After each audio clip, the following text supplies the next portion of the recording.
believe it's appropriate that we come here today to Town Hall to tell you of an odyssey which started 5 years ago, and surely will involve every one of you, eventually all men everywhere. And as this involvement grows, know for a fact that the world will never again be the same. Now I'm very proud to introduce to you a young man who made this happen for us here today. It should be pointed out that he's not the only one. There are others who have produced such a device that works, produces more energy than it uses. So the technology cannot be stopped. It's going on all over the world. However, his genius, I feel, will change the way the world works. His decision to make this outgrowth of insight a gift to mankind speaks for himself. Words really do not say it. I'm presenting to you Mr. John C. Bedini. John?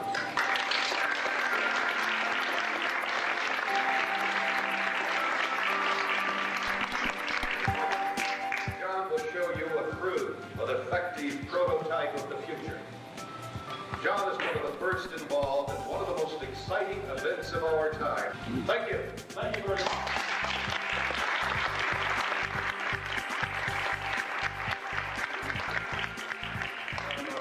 Thank Town Hall today for inviting me here today.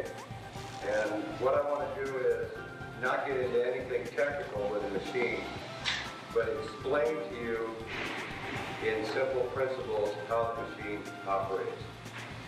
There, I think we can take the cover off. See, I think it's here.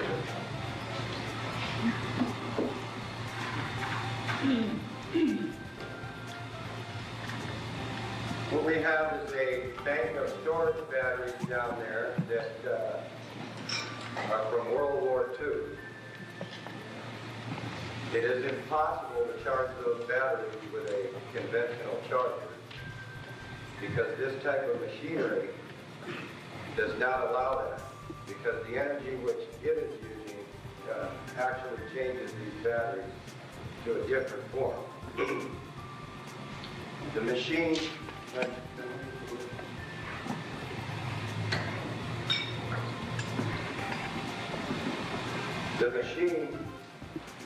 the reason that we have the motor here is to give you the illusion that we have to have something to spin this machine. In the end, this machine does not need this motor, and it does run itself. This is a very crude machine. The wire going to the load is about as thin as your hair. Therefore, a baby can operate this kind of power without getting electrocuted. I will short out the machine so that you can see it accelerate. But the main points of this machine are that this is what they call a gravity stress converter.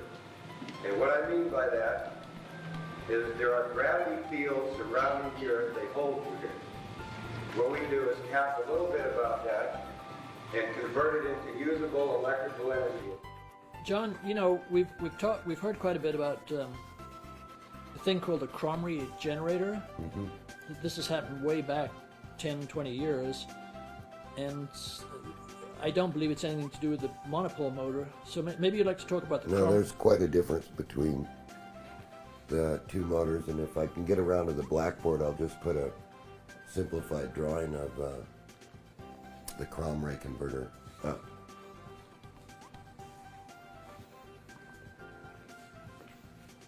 Now, the Kromrey converter is basically a flux gate generator, and you can see here that if you come around here, you can see here that the armature is the thing that's spinning in between these gates. See, it's in a magnetic lock here. See, it doesn't want to leave the lock. So this is a Kromrey generator? Yes, this is a Kromrey generator. And this is one that worked? One that worked very well and is wound correctly. Now, a Kromrey generator is basically made up like this.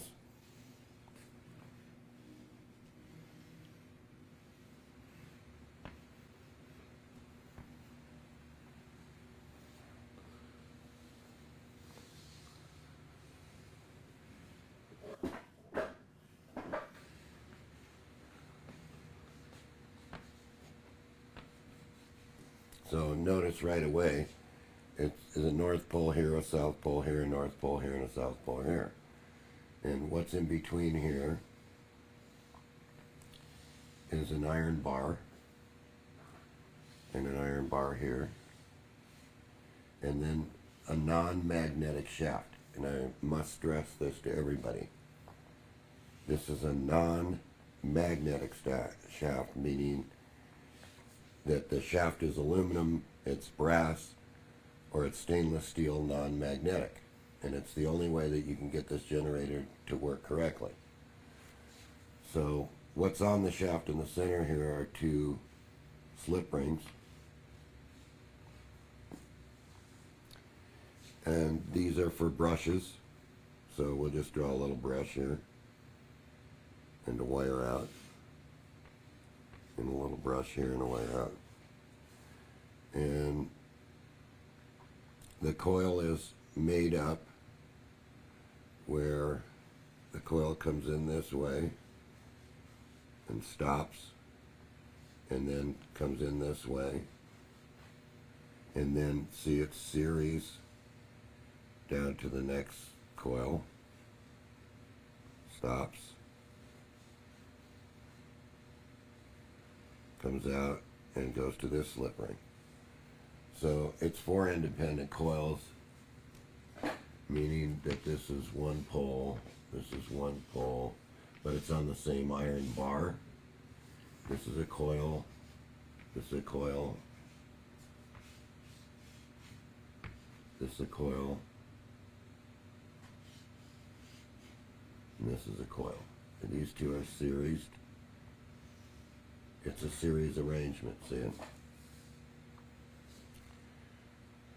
So basically what happens is this is completely charged. The magnetic flux has got these in a complete shorted condition. What does that mean, shorted condition? Well, it means that it's zero. Okay. It's zero in here. Zero in here. In other words, the magnetic field's completely contained. And when you turn this rotor, you're going to break the magnetic lock and it's going to discharge. So it's in a charged condition right now. And the minute that the rotor breaks this lock, it discharges in the rotor, which is this portion right here. Okay, so the problem with the patent was that the problem with the Kromrey patent on this... Whose patent was it? Kromrey. Raymond Kromrey. And who is Raymond Kromrey? He was the inventor of this Kromrey converter. And he... I don't have the patent, so I can't tell you the exact year, but it's way out of date. Was this the guy that was a professor? Yes, okay. At the university, and there's quite an interesting story to this guy because I wanted to rebuild the thing, and so I made a long distance call. I found the number through a friend, and I called, and the person at the other end of the phone, who said that it was his wife, said to me on the phone, "I don't give a damn what you do with it." So I just took it to mean that nobody cared. So I rebuilt the whole machine and found all the problems with the coil, with the arrangement, so that it worked correctly when we got down. And one of the little unique features of the Kromrey converter is that under load it accelerates. So the current actually goes down instead of upward. And so I'll get a current meter in line real quick here, so bear with me just a second.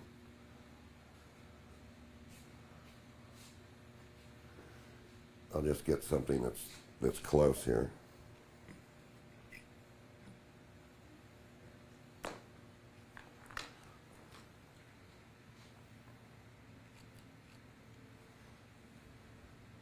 And of course, we're not running the machine right at this instant. But I'm showing you that the 0 amps is here, and this could be as high as 30 here and 60 over here. So I'm just putting a meter that we can get an indication on there.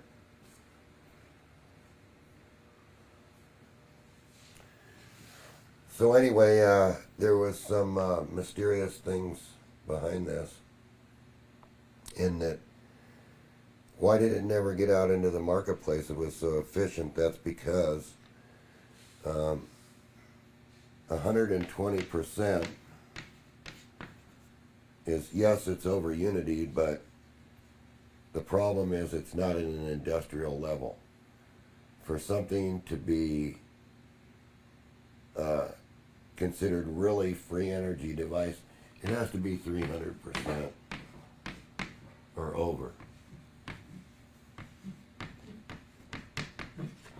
And you know this how? I know this how because I was told this by the scientists who work for government laboratories. So, having a device that's COP1 is not going to get you on the list, because you have to have a COP of, say, 3 to 4. Or above. Or above, Yeah. and otherwise it's just like they told Bruce De Palma, if it would have been over unity, we would have just locked up the whole lab. So it has to be at this level. So the max we could get out of this machine here would be 180%, which is damn good, because you can do a lot with that. You can recharge its batteries, you put it back to its battery, everything, without affecting the machine whatsoever. So let's go ahead and run this machine real quick, and so you can see what it sounds like, and we'll get into a little bit behind this. Now, one other thing before we do this is going to make this point that in this machine, what we have drawn here, the converter would be depicted like this with 2 lines, and then out to your loads.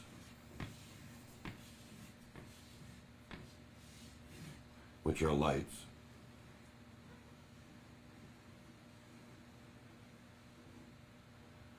Now, one of the ways to test this machine, this G-field, we call it a G-field because it stresses the gravity field. And when this is running, the pole pieces can get hot, but it'll be blowing out cold air because it's sort of like a magnetic refrigeration when this is taking place. So the machine doesn't need any kind of cooling, and it doesn't need any kind of really special pole pieces in here because they can take that. The point is, we'll be running at about 180% when we short this machine down. And we can run some light bulbs if you want to run a light bulb. It's not going to run it very bright because it's not that high a voltage. But let's go ahead and run it and show them for a second.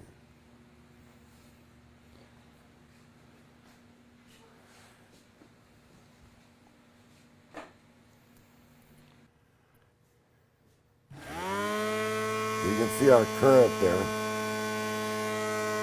Now what I'm going to do is I'm going to short the machine out. And of course you can hear it speed up. Now what we'll do is tell it to go back across its battery.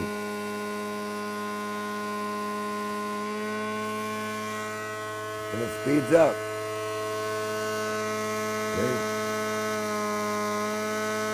Of course this isn't very sensitive, but it actually moved back a little bit there, see?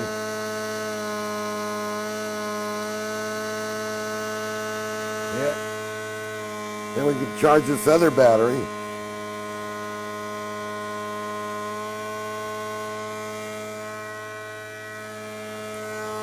And now feel the air here. Right here. Right. It's going to get colder.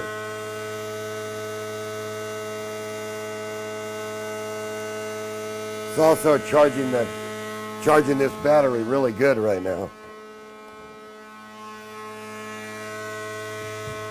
So the point being is it's putting out cold air. Yeah. It's cooling the air. Yeah.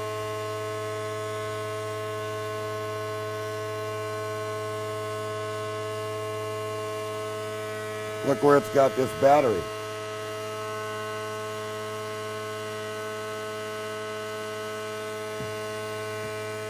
And watch when I take it off. Look at the battery.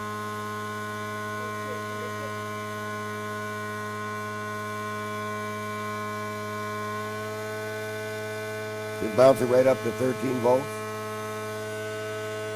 Now, feel the air now here, right here.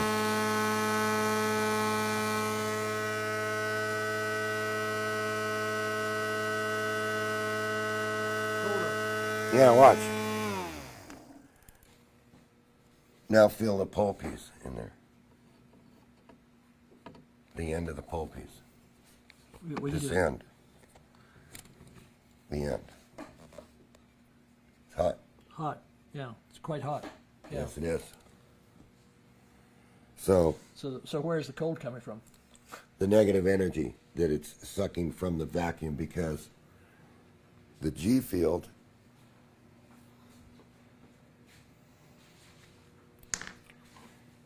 the cold air is coming from the negative end, in that the G field creates a vortex.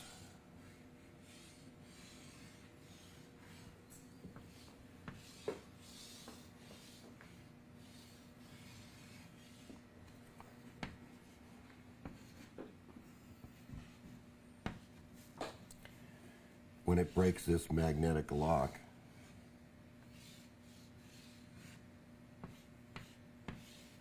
now the mistake that everybody makes with a G-field generator or a Kromrey converter is that when you tell them, they think that it doesn't make any difference here,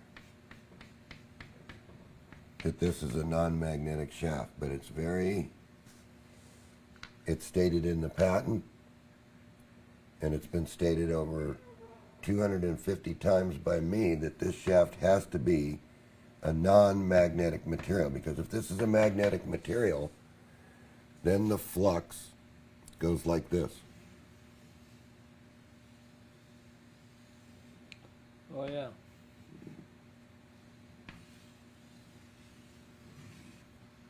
And we don't want the flux to go like that, because it's not a standard transformer. You have a rotating flux gate here.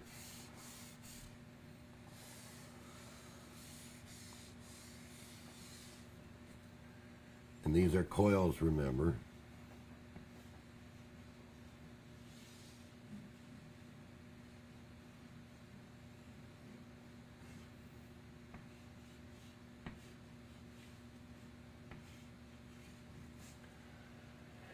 And we want the flux like this.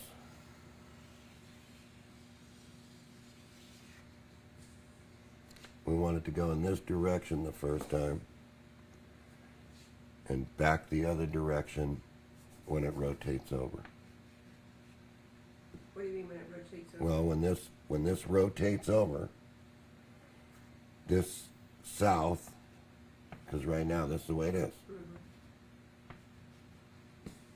This rotates over, this is forced into a reverse pole situation where these totally reverse.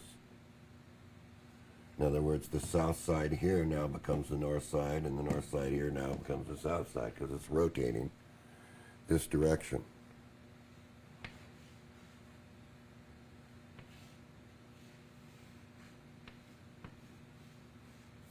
It's rotating this direction.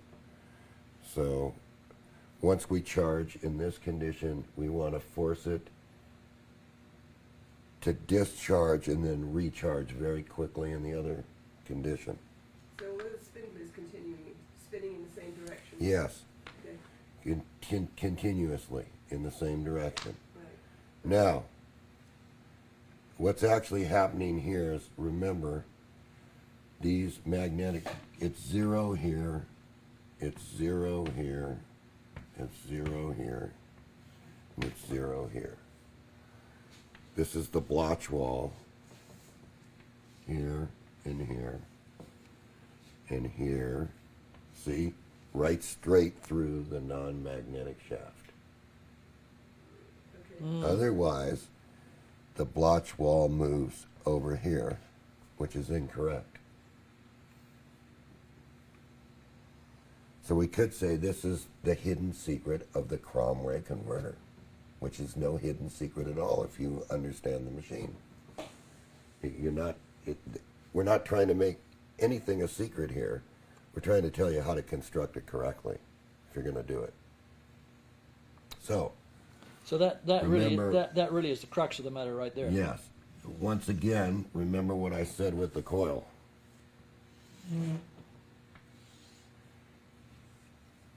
You want the energy to be sucked in through this moving gate, the blotch wall.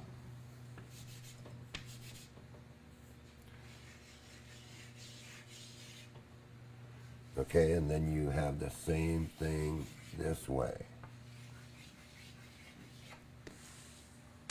So you're forcing 4 blotch walls. One up here, one here, one up here, and one here. What do you mean you're forcing 4 You're blotch walls? forcing 4 of them to pump. Where are the 4? I mean, 4 poles. okay. 1, 2, 3, 4. Okay. Just point them out again on the blackboard. Oh, okay, I see. Yeah. Just put your finger on them again. Can you notice? 1, 2, 3, 4. Okay, right, Okay? right. You're forcing 4 of them to pump, sucking in energy in and expelling energy. And you expel the energy through the coils and then out to the contacts. Now, you see this energy, right, in the system is basically at a 0 potential, which means that if you relieve it, it's got to speed up. So let's do this again. There's no resistance then.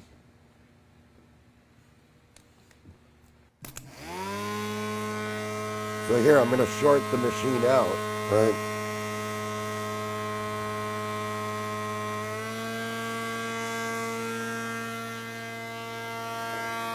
And it's going to get cold here because the energy, it has to output the cold energy, the negative energy. And you can feel it right out here, too. It's getting colder.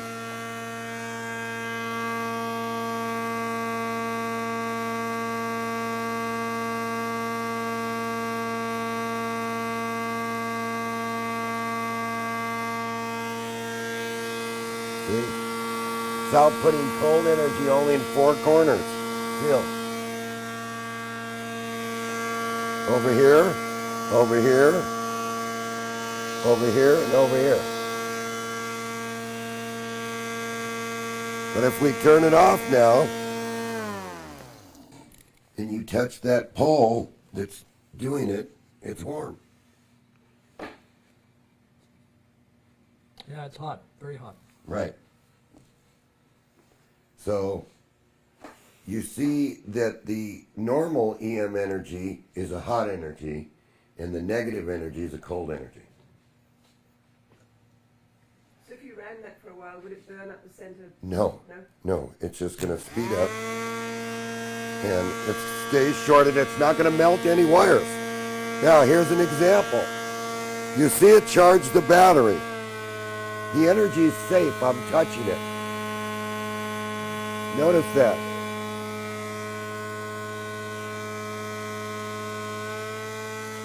Speeds up.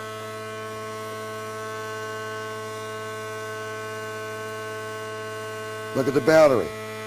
Pushing the battery right up.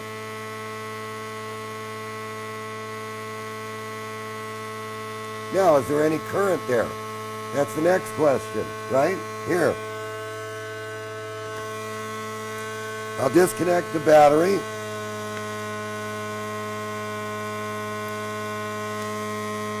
I'll disconnect the wires, and I'll take one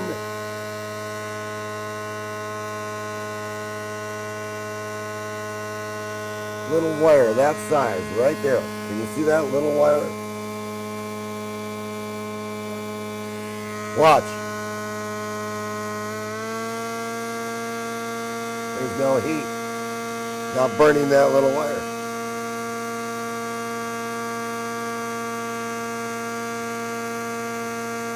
I'll do it up here. I'll take that little wire. Watch the spark.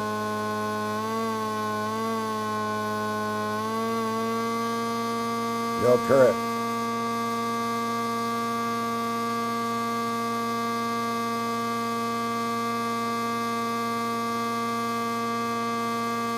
I'll even hold the wire.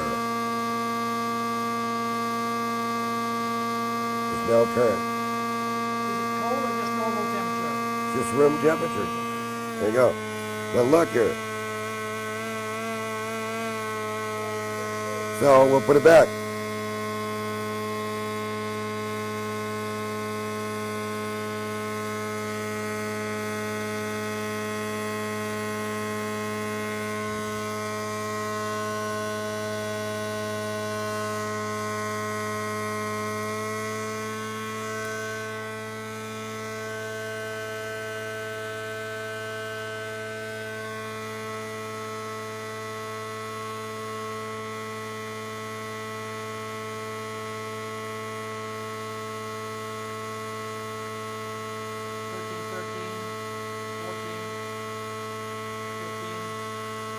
Pretty quick, isn't it? 18.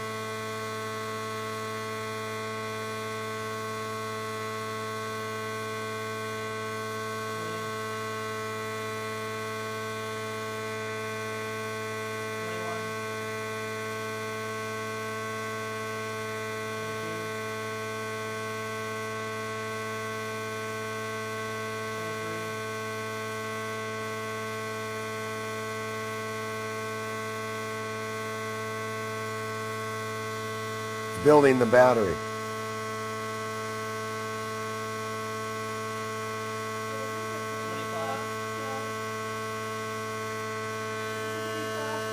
Yes.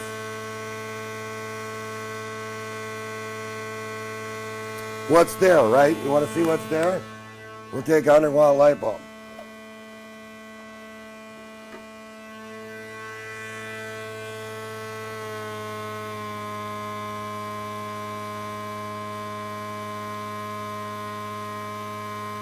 That's what's above the battery. And look, feel the light here. It's hot.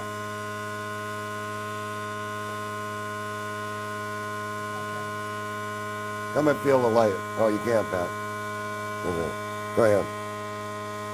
Yeah, it's warm. But you have the cables and nothing's warm. See? And it's warm just on the side there, on that one spot. Why is that? Negative energy forms a dot inside the light bulbs, just in a certain spot. It's where my finger was. Oh, yeah. So the energy's going right to my finger, and that's where the warm spot's going to be. So it's just in one spot. When you're using negative energy. Yeah, it follows. Yes. The same more Ray talked about the same thing with one spot on the top of the light bulb. See, otherwise this machine can just, you can put it back to its own batteries.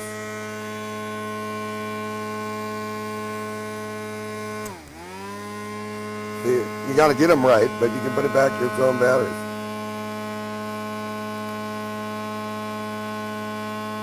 See? No change. Look.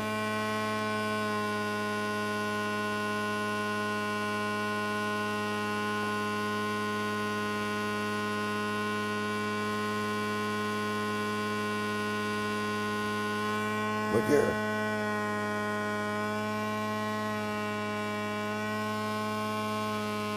See, it's being sucked out right here, across these poles. But go over here, brighter. Listen to the machine, speeding up.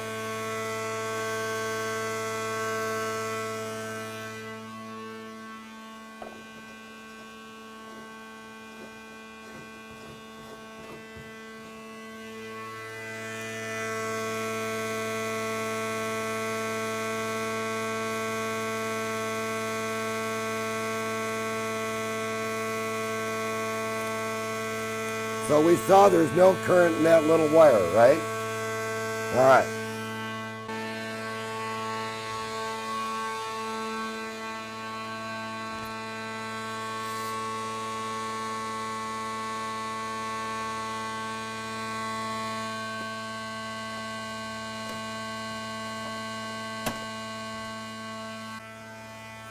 Okay, this takes 65 watts to light this light. And what we're going to do,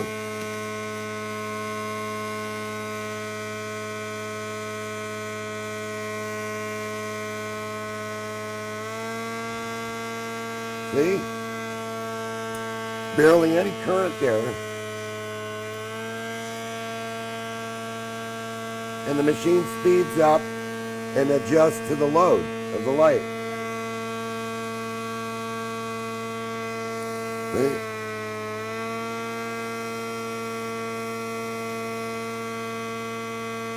But meanwhile, it's pumping out cold energy, right?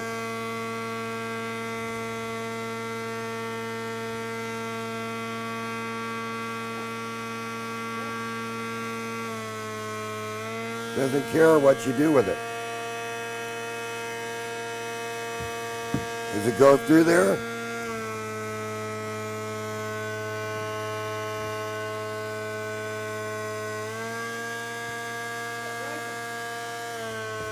See the impedance? That's across the battery.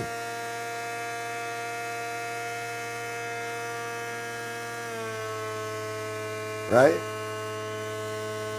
See what it did? Doesn't care.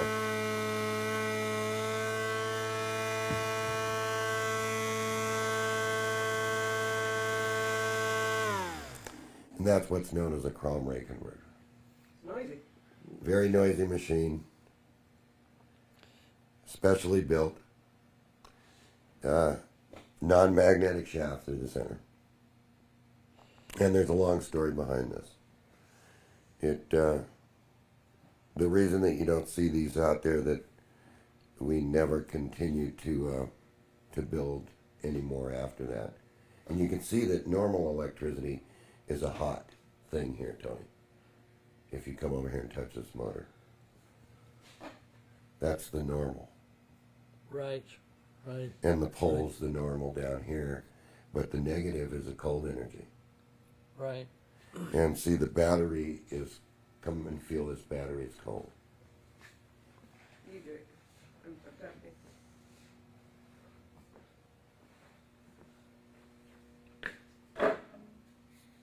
Yeah, the battery's really cold. Right. Yeah. Yeah, it's really cold. All right, I have to get it. Oh, yeah. You bet. Yeah. So you got the permission from the I got the permission, permission. if it was his wife. if it was his wife, or and anyway, you went ahead and And I went ahead and developed it and found all the problems with it and worked out the 4 poles and worked out that if you were really gonna build this machine, I mean, we went through a lot of trouble to build this machine, and we found out it's just basically an impedance problem of this coil adding another coil like this on the rotors. Then you cut the impedance by 3. These happen to be single coil, so you'd have 3 here. And 3 here. And 3 here. And everything worked out in 3s. And that 3 would come down to this 3.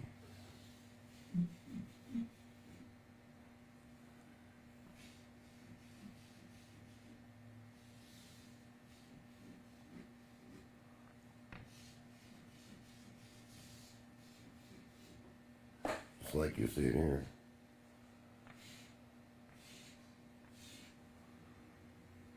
And so if this was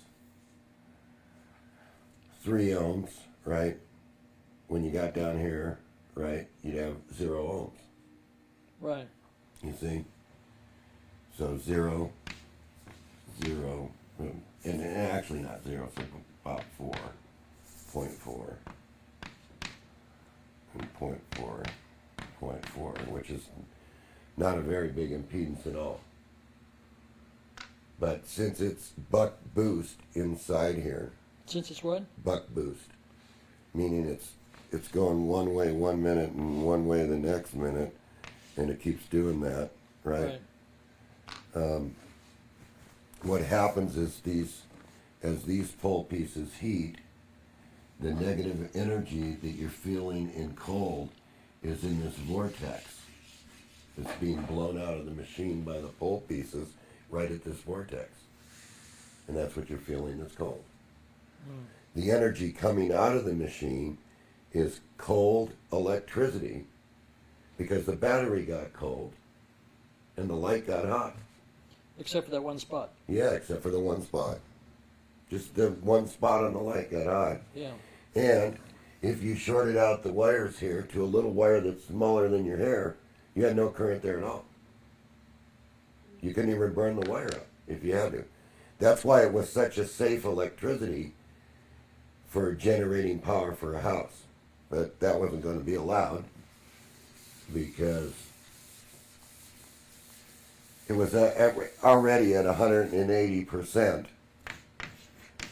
Okay? And fixing the machine up with, you could take it easily to 350 By doing what? by making the geometry of the coils on 3s like I've shown you. You could easily go to 350. So you were experimenting with it and you got one up to 350. Yeah, and then mysteriously,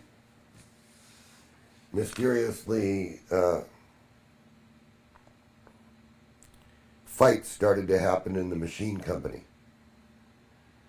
And that's what ended the production of the G-field generator. Otherwise, You mean in your well, we built probably 150 of these generators as models. We sent them out. Most of them ended up on fireplace mantles as a talkative piece, and nobody ever knew what it was. Of course, John Sajaka knew what it was because he said that it belonged as a part on a spaceship. And I'm thinking to myself, well, what does he mean by that? What is that? You know, where does it go on the spaceship, John? You know, and he would never say, but mysteriously, John Sajaka was there at the time, and mysteriously, the company that was making this for me fell apart. So I was like out in the cold. So I have the only probably remaining model. Tom Bearden has a model. Steve Worst sold out a bigger model to some wind farm, and who knows if they're using it or not using it. And 12 went to M.I.T, which were put in the back room and could never be studied. They bought 12 of them up when there were only 12 left. So MIT actually paid you hard cash $500 a piece. and bought 12 of these Bought generators, 12 of those generators. which were all over Unity. Close to. Yeah. And that was that for them. That was that. We also made a flywheel,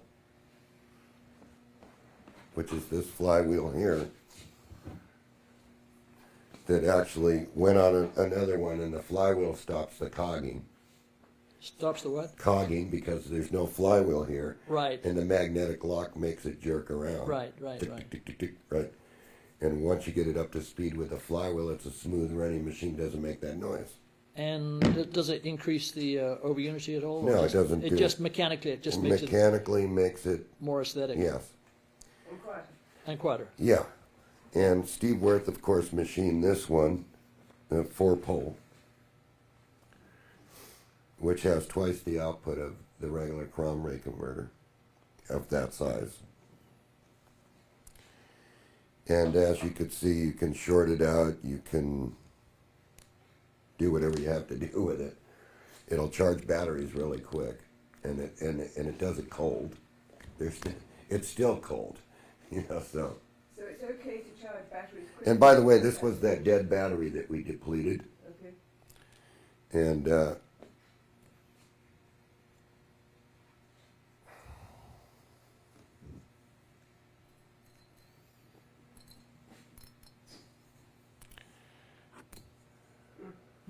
Very bright. Yeah. Very, very bright.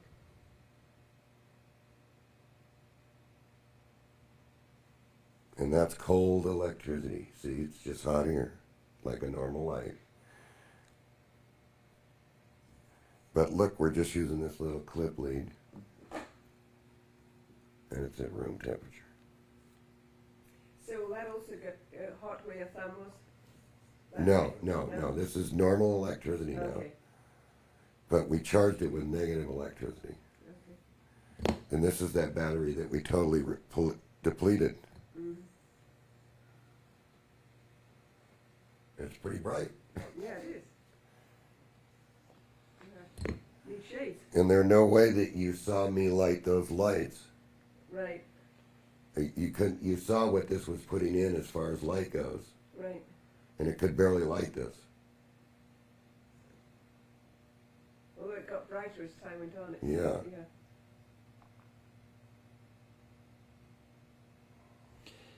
Yeah.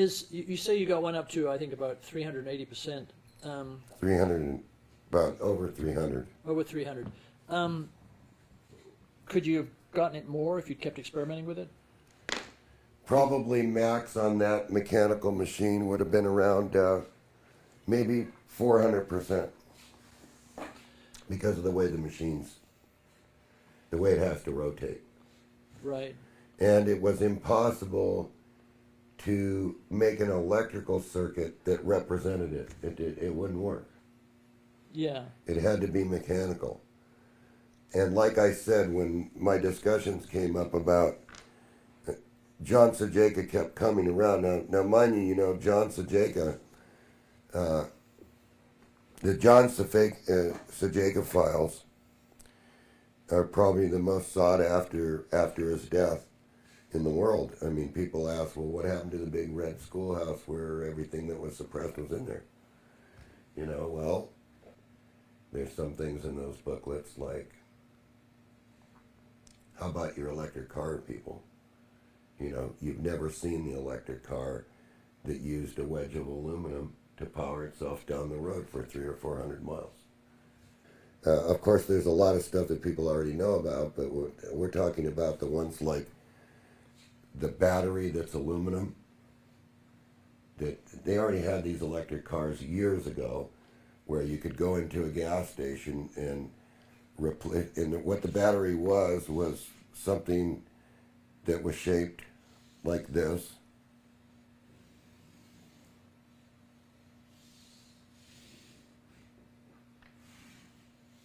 Sort of like this.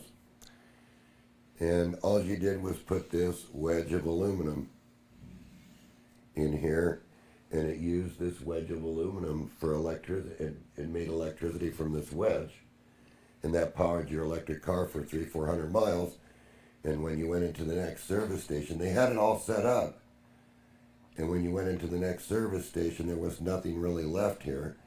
And they just inserted another wedge and you took off. You paid for that wedge and away you went. And this is when, in the 1950s? Oh, I have no idea yeah.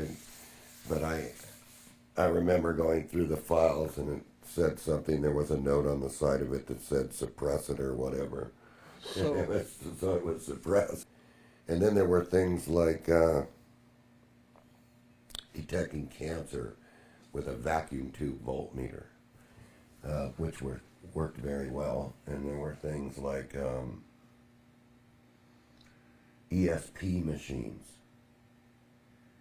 and the whole book is there, you know, and there's little side notes on certain things that said, like, take this one as an example. A horseshoe magnet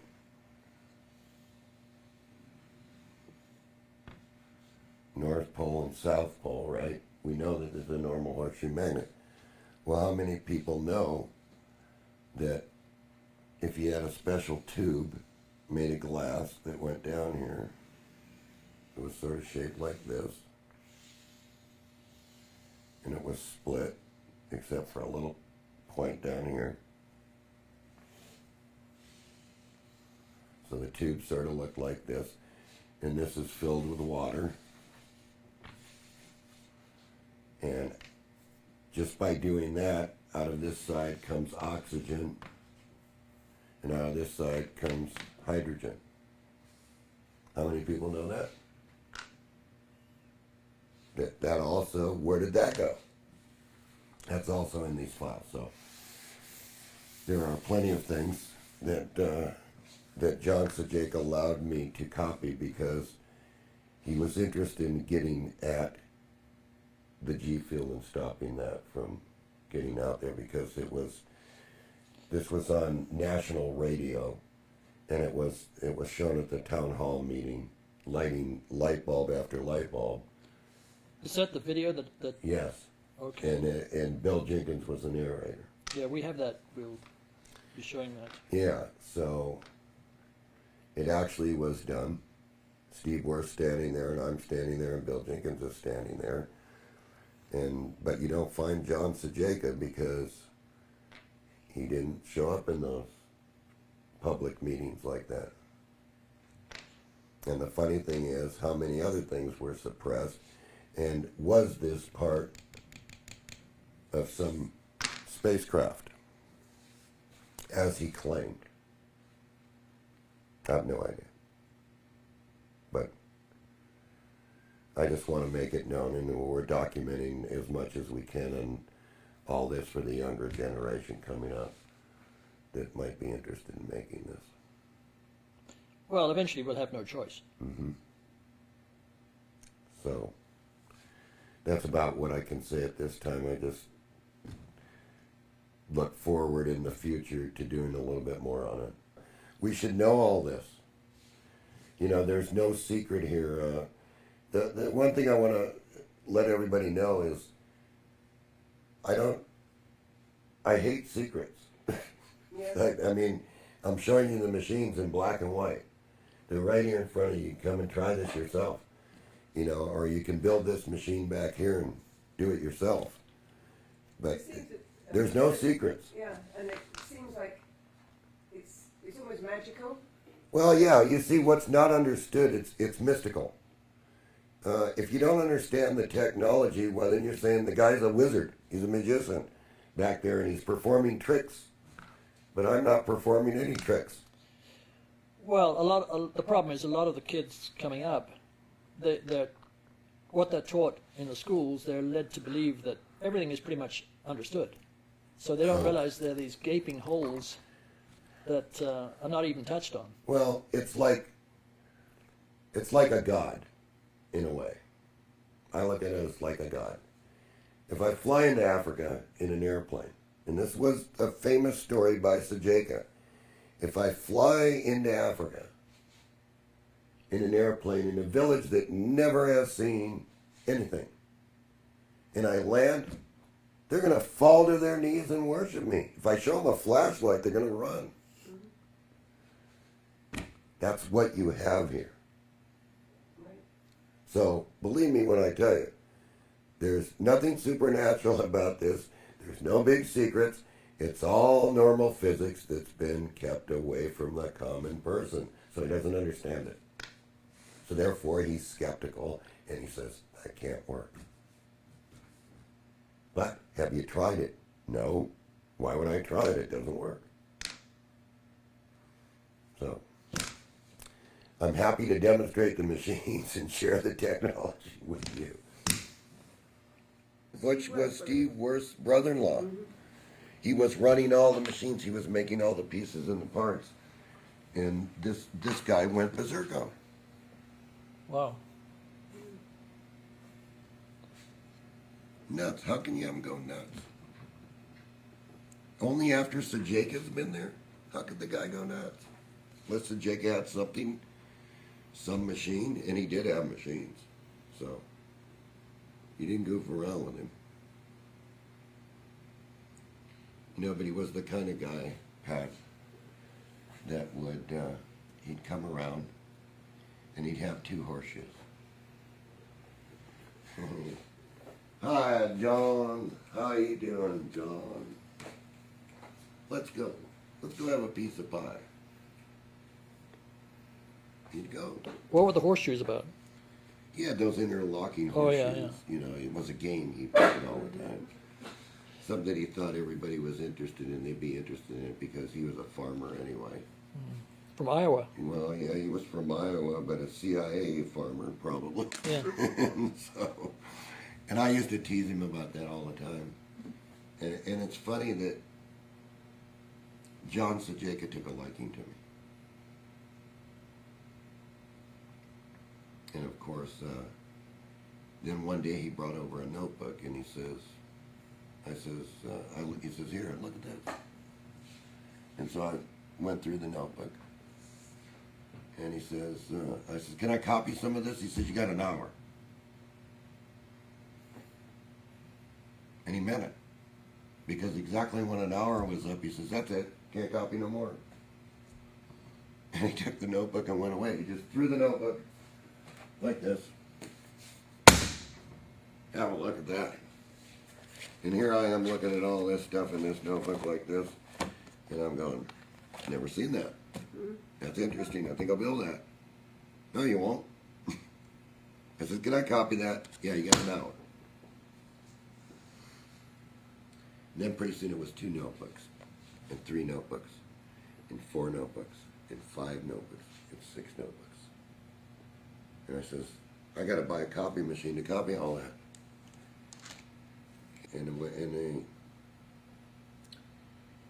He said, well, then get one of those IBM. Just call up IBM and get one of those IBM machines. Because they got a special on them right now, and they're this big, and they sort and they do all kinds of things, right? So I called up and I ordered the copy machine, and I didn't have a cent to my name. They brought it out on trial, right? And they gave me 2 weeks to try it out. Right? And that's probably why this guy said it, right? And so he brought over all the notebooks, and he says, I don't have to leave till 3:30. He says, so start copying. Well, the first ream of paper went out, and the second ream of paper went out, the third ream of paper went out, 4th ream, 5th ream, 6th ream, 7th ream, 8th ream, 9th ream. Pretty soon the machine was saying service on it. And he says, well, just call them up and tell them it's defective. Typical CIA government guy, right? You know, use everybody else's money. Forget the rest. Right? So I called them up and they brought another machine out. I finished off, gave him back the machine, said thank you very much. And that was it.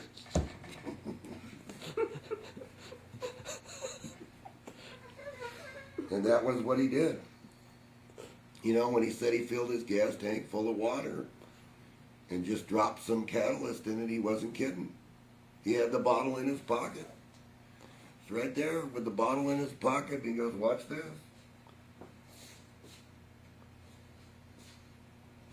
Where's the guard nose? Now, what kind of guy would take a guard nose from the front of your shop, walk over to the tank and fill the tank with water, and then get in and start the truck and go? What else was suppressed? But I was fortunate enough, and I got to thank him to this day, you know, for sharing what little bit of information he did share with me, because it got me into my creative mode to where I wanted to learn more and more about all this stuff. And so Tom Bearden's been a blessing as far as this, because Tom Bearden's right and the people haven't figured out he's not right yet. And I have pity for all of them in the end, because you're going to want to know what this is. You're going to want to know how to generate your energy, because this stuff has been suppressed for years. And so I would suggest that anybody that's viewing this, that you better pay attention to what Tom Bearden's saying, because the man is right. This proves it. All this technology proves it, that what Tom Bearden's talking about does exist, because that battery is still cold.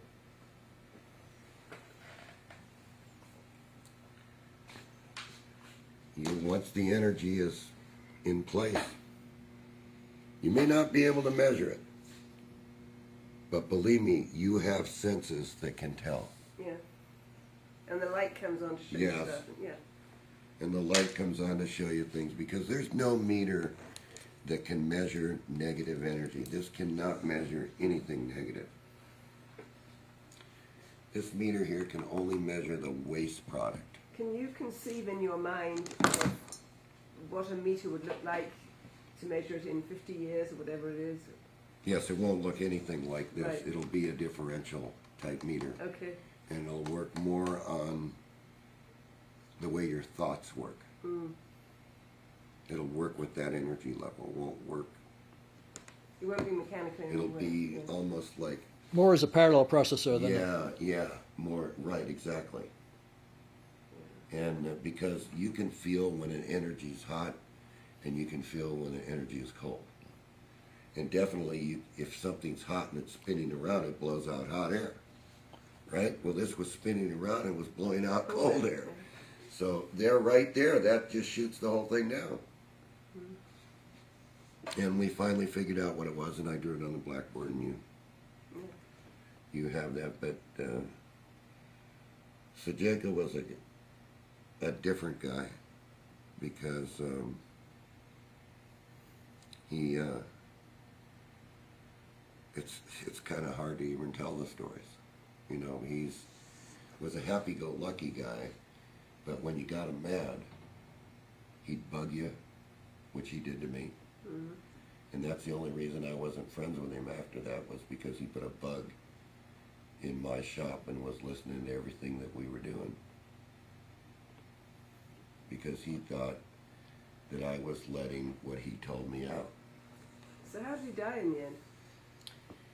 He died of cancer. He chewed. Tobacco chew? Tobacco chew. And I think that's what it was. And all his machines couldn't cure him. He was that far gone. And then in the end, I know for a fact if I was in his position with the laboratory that he had, with the files that he had, I'd probably destroy things. Myself, I'm just saying, if I was in his shoes. Mm. Myself, come and get it, world. Good luck at it. Mm. You know, which we'll make sure that it goes to the right place when that happens. But outside of that, that was John Sajeka. And he had a bit of information on everything. He knew about everything. He couldn't talk about one thing that he didn't know about. You know, like the crystals, and he knew exactly because he was there while it was being done. So we don't really know what part of the organization he worked for, but we knew that he was there to watch what we were doing with us. And when we got it to a certain point where it was blowing out cold air, and it was, you could hold the wires like that and everything, that was it. Gone. And he always said this was part of a space drive of some type. Went on a spaceship and did something. It was part of a spaceship. So, what spaceship? Yeah. Where? Whose? Great. Well, we certainly appreciate it, John, and we look forward to future episodes in this series. Excellent. Excellent. I hate the way you said that. What? That last thing, it sounded really pandering. Well, You can take that out. Yeah, I know. we'll have Maybe some dub it in. we'll have some nice English lady dubbing. Dub it in. Dub it in. No, it sounds fake the way you say it. That's Well, the whole thing's Well, fake. Go ahead and say it then. Are we scamming everybody here? Yeah. John, that was great. I think you did wonderfully on that. It's a good presentation. Well, I mean, how else could I do it? I mean, it's It does sound better. I like the way you pointed out that it would be a god to somebody who had no right, experience. exactly. with something. If you don't experience it, hey, Pat, if we walk outside tonight and this big bright light and this guy in a robe is up there, we're gonna go. Whoa. The first thing I'll say is hologram. Yeah, right. Exactly what I'd say. But are you done? On the weekends when they did their public service broadcasting. And it was during those weekends I got an awful lot of religion and an awful lot of talk. But there was for me an oasis in the middle of that public service sea or desert called Town Hall. And I recall that I always looked forward to those broadcasts that came from here. And listening to Town Hall over the years, I am quite sure that I learned a great deal about America then. And it had a great impact on the kind of American I am now. And I hope that's some sort of a recommendation. It may not be. But I assure you that in queuing up those tapes as a young broadcaster, it never occurred to me that I, one day, myself, would be standing before you. And I'm honored to be here, and I thank you very much for your invitation. But I think to be here today in this place at this time is very fitting that it be done at Town Hall. By and large, many of the members of Town Hall, the movers and shakers involved in what is California. It is here in Southern California that almost everything, good or bad, has its beginning and the rest of the world is in its wake. That's a part of the dynamics that is Southern California. So I believe it's appropriate that we come here today to Town Hall to tell you of an odyssey which started 5 years ago, and surely will involve every one of you, eventually all men everywhere. And as this involvement grows, know for a fact that the world will never again be the same. I want you to work with me for just a second to make what may be a historical moment work. I want you to try something. Abandon with me, if you will, for a moment, those trappings that we all bring into a gathering such as Town Hall. Try for these few moments to be yourselves rather than to be involved in your economic situation, your social or political commitments. Those things are a part of us all the time. For a while, simply be an individual American. Okay? For me, this odyssey started, as I said, 5 years ago. I was originally picked to host what we figured would be a bold new programming experiment at KABC Radio. Originally in the fall of 1978, after the Dodger season, it was decided to devote 2 hours, 10 to midnight, in exploring the world of spiritualism and the occult. Well, I said no. I didn't know anything about spiritualism or occult or even what it was, but they were quite emphatic and they asked me to think about it positively. With some negotiation, we decided to make the show on a little broader base than it actually came out. To present a thorough investigating form, facts, data, information, research into ongoing events, the personalities involved in this media presentation. Things that did not generally find themselves into the mainstream of media presentation, thus denying public access to this information. Behind that effort, the professionalism, the integrity, and the resources of KABC and the American Broadcasting Company, and they have always remained full with me. The experience was shattering. For KABC, Open Mind quickly established itself as a solid success, often generating audiences in that time period greater than the morning and afternoon drive day parts of all but 1 or 2 of the Los Angeles radio stations. And as Lynn mentioned, not only did it become the #1 rated show in its time period in Los Angeles, but also in the United States of America. And I want to quickly add that the success of Open Mind was not because of the host of the show, not at all. but it was the material, and I thought this was a dramatic reflection of a new level of information that people everywhere are hungry to have. So intense the interest, however, that KABC is now in the process of editing down over 5 years of open mind programs to make them available in cassette form. The demand for those tapes the world over is that great. The programming experiment at KABC established itself as a viable focal point, a voice of what we now see as a dramatic new age.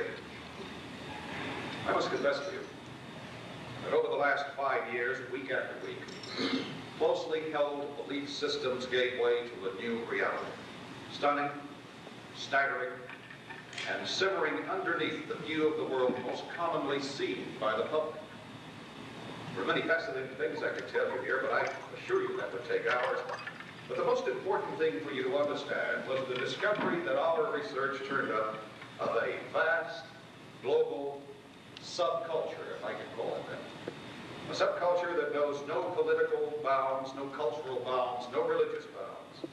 It's comprised of deeply dedicated men and women the world over, existing in the halls of government, the nation's large corporations and small, people everywhere. They all view the machinery which makes the world work as not working as well as it should. Governments everywhere, our system of goods and services everywhere, our religions are simply not doing the job they were intended to do. Further, there is this global realization that these great and vital institutions in human life cannot really be changed now, or patched up, or made right again. In short, the establishment in all of these areas is not effectively addressing its resources and talents to making this a better world for all of its people. Indeed, it seems to be content and maintaining the status quo. The maintenance of this status quo is done by control. Control is the key word. Further, we have found that if one controls two things, they control everything. And we see that vividly demonstrated in the history of the United States. The saga of the American people and taking this primitive land and building it into America, we all know, was truly one of the most inspiring events in the pages of history. But to achieve this monumental task, the American people had two vital tools. And with those tools, they carved out this nation, and there's nothing like it on earth, even to this day. Those tools, inexpensive money and inexpensive energy. But during the course of this century, to the detriment of all of us, those tools have been taken away from all Americans. They are now the two single most expensive commodities that must be used by each and every one of us. Now, in this highly technological society, we must have energy to live and to work and to enjoy life. Likewise, in these times, we must have money, credit, to have a home, an automobile, to make a living, to be a contributing and productive member of our society, and to meet the obligations that we have to ourselves and family. Where they were tools, now expensive commodities. And after we've expended our individual wealth to provide those for ourselves, for living and survival, there is precious left to do anything, much less improve the quality of our individual lives. The greatest of these costs is energy. Nothing saps away our individual wealth more than energy. You pay an energy cost for every bite of food you eat, for every stitch of clothing that you wear, for every good and services you consume. And it doesn't take much of a mathematician to add up the hidden cost of energy and then the obvious energy cost on top of that to see how great it has become for the average family budget. It is staggering, beyond realization for most, until you begin to think about it. There are a few who, after paying the cost of energy and money simply to survive, have the sufficient wealth to go on to work, to use these vital tools to do as Americans have always done, and carve out a still greater nation, leading a way to a peaceful, productive, and tranquil world. The genius and innovation, productivity, and drive of the American people have been severely blunted by this change of events, the systematic converting of a tool to a commodity, and a very expensive one at that. As individuals, we all suffer. As a nation, we are station-keeping, and that task is growing more difficult with each passing day. And this great problem here in America is being felt the world over. Make no mistake about it, we as individuals are controlled in these vital resources we must have, and that they come at a very high price. Obviously, there are those that use this control to maintain power and dominion and amass great wealth. However, for the most part, those involved in this process are themselves caught up in the web of control over the people, not out of any ominous schemes, but in the prevailing ethic of our times. As obvious as these controls are, there has been another more insidious one, the control of thought. Now, I'm not talking about a mystic or a scientist somewhere using mental or technological prowess or some authority meting out some punishment for one who thinks differently. I'm talking about the ethic of the age. We're in the midst of that struggle now, and to be aware of it is one of the reasons I'm with you. This drama is being played in many areas of human thought at this very moment. But today, I want to concentrate on just one, and that is the science of energy. We have been told that the enormous cost we must endure for energy is the way it is. To deal with it, we conserve energy, we use the sun or wind, and there is scheme upon scheme, but there is little we can do because science says there are fundamental laws of physics that cannot be violated. I suggest to you here that as long as that thought prevails, control prevails. Back to that subculture I was talking to you about. There is a cadre of dedicated scientists who simply refuse to accept that the so-called laws of physics, beautifully bound in the textbooks of our finest citadels of knowledge, were given by the lawmaker of the universe, its creator. They had an open mind and determined that there must be a better way and set about to do it. I stand before you today filled with excitement to tell you that they have done. There is now a new technology which says that we live on this planet in a sea of energy, and it surrounds us all the time. This new technology taps that sea of energy and converts it into an unlimited source of usable energy. The only cost of tapping the energy is the device that does it so well. Once you have the device, your only cost for all the energy you will ever need, for home, business, for our nation, will be in the initial cost of the device and its maintenance. Do I stand before you a very gratified man today, who germane to the development of this technology right here in Los Angeles was an open and candid exhortation, data, discussion of science on KABC, which triggered the thought in the mind of a young genius among us. He doesn't like to be called like that, but we do it. In study, trial and error, an open mind, and dedication to the welfare of his fellow man, he did bring forth the technology to tap the sea of energy and make it work. The so-called free energy device is here. It's online. It works. It has very little technological work remaining before it can be in your hands and everyone's, including that little old lady down the street on a fixed income who has to deny herself necessary energy to keep warm in the winter and cool in the summer and cook her food. At the moment, the cost of energy makes her life miserable, and the ethic of the time is that nobody cares. In a few moments, you will meet the young genius who's brought the technological wonder to us. You will see here at Town Hall, for the first time in history, a simple breadboard version of the device, and you will watch it work. And I assure you, you will be amazed. For what you are seeing, if you were to go to Caltech or any of our colleges around here, they would say, why, that can't be done. It's impossible. Baloney. But as important as the technology is, what is even more important is another effort which had its roots in the concept of that vast global subculture at work in this world. Total and free availability to energy is as much a right of the people of this planet as is their right to the air they breathe. Now, surely that thought shakes the very foundation of the instance of those who use energy for control? Well, for those whose intent is control, to have their toys taken away will pave the way for a bright, new, and productive world for all men and women of this planet, and we welcome it. For those caught up unwittingly in this web, we are looking at freedom. Those responsible for the development of this technology are literally giving it to the world. The basic scientific principles have been placed in the public domain. It is the right of the people. Those in the forefront of the development of this technology will now refine it, condense it, test it, make it extremely reliable and safe, design a compact and efficient device to be installed in every home in America and in the world.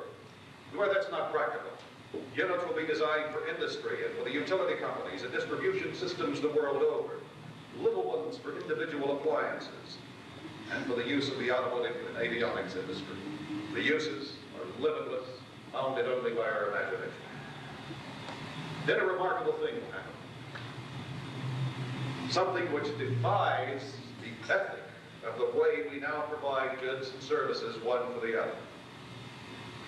Those responsible will turn to the small businessmen, the world over, who want to improve themselves in the task of providing the world with free energy, men who can manufacture, distribute, and service this amazing equipment. They will be given the plans to go ahead. In return, their only payback to those who made this possible is that they make sure that the technology is made available at the lowest possible price to everyone. Surely they're to make a profit, to be rightly rewarded for their work, but they are not to engage in the great American pastime of conveniently substituting the word profit for greed. Licensing agreements for this will be spelled out to the limits of legality, but to guarantee everyone involved works for the benefit of their middleman, those involved will also market the device, and you can rest assured it will be at the lowest possible price, pacing the market, affordable to that little old lady living on a fixed income. Those who involve themselves in this effort, there will be no royalty paid to those who brought it online. Their benefits and their profits are more profound. They will have been contributing to a bright new world for all men everywhere. It's interesting to read some of the proposal which has already come in from our largest manufacturers. They spell out, in one case in particular that comes to mind, they included flow charts and how if they were allowed to manufacture and distribute this device around the world, that we could make billions of dollars a month. Well, if Mr. Bedini and the foundation is making billions of dollars a month, that little old lady down the street on a fixed income is not being helped one bit. But it is the ethic of big business. It is not the ethic of this global subculture of which I am. The structure, the bureaucracy, the quest for income above and beyond legitimate profits because the market will bear is antiquated, destructive, debilitating, counterproductive, and a tool used to continue the maintenance of the status quo, the control of energy, the control of the people. The large corporation was denied in preference to the resources of the common man, the hard-working, dedicated little man, if you will. Thousands of them everywhere will be employed in this most important task before us in this new age. I must tell you, however, those involved have felt the wrath of those who do not want you to have free energy, who don't really give a damn about that little old lady down the street on a fixed income, who care not about developing nations spending most of their precious wealth on energy supplies, remaining among the have-nots of the world, creating international tensions which put us on the brink of destruction and the welfare of mankind in general. They want the money derived from energy sources, they want the power, and they do not want you and me to have free access to all of the energy we want and need. In short, they care nothing about you, me, America, or the world. Well, I'm here to tell you that their time has come. We need those kind of individuals in our society like we each need a case of terminal cancer. Yet, those involved have been threatened.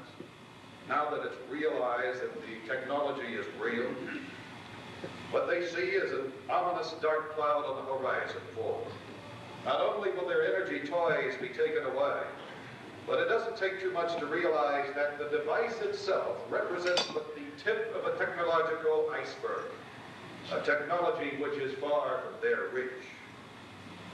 They see that this subculture is systematically arming itself with men, women, who cannot be corrupted and swayed from their determination to make this world a better place for everyone. They see vast financial resources coming into place. In fact, what they see is a steamroller, a philosophically advanced, deeply endowed, technologically advanced steamroller, an army dedicated to the betterment of man. And it's coming their way, and their weapons against it just do not work. Weapons like greed, threats of violence, or violence itself, manipulation of government, money, or even the courts. Today, we're seeing the beginning of the end of that control over the lives of all of us. Despite the threats, the hints, the violence, the tapped phones, the efforts to discredit, homes and labs broken into, things and papers stolen, the die is cast. Free energy is here. It is a part of a new reality, and the battle lines are drawn even now. There are most likely some here today involved in the production and distribution of electrical energy. To you, what is offered is a blessing to you and your stockholders.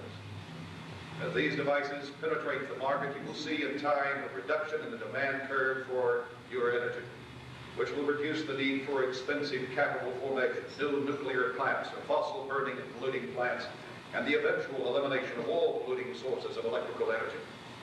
You will have a better and more inexpensive way to provide your services. For you too, your source of energy can and will be free. All the stockholders and your customers in the ecology will profit by that. There may be some here that are in the petroleum and gas industry. For you, the changing demand will be gradual, allowing more than ample time to change marketing from a society which uses your products for energy, which in turn has polluted our environment to a critical level, to a society which uses your products to make the lands fertile again, provide food, clothing, shelter, and a myriad of valuable, useful products for the enrichment of man.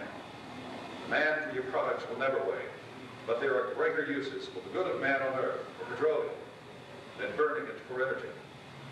For others who may require energy in their daily and personal business lives, the near elimination of energy costs will bring on a new level of life and productivity which cannot be achieved in any other fashion. Because of that, the world will flourish again, and I don't need to draw those pictures for you here. I am sure that you see them vividly. To all here, know that the task ahead is difficult, and there may be some dangers for those involved. There are those who do not want this new technology, but those responsible are persuaded that the most powerful force on earth is an aroused American public. For that force, we call upon our friends in the media, some of them here today.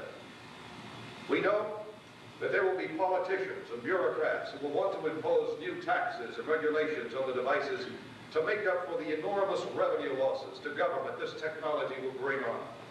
Government is one of the greatest profiteers of energy costs.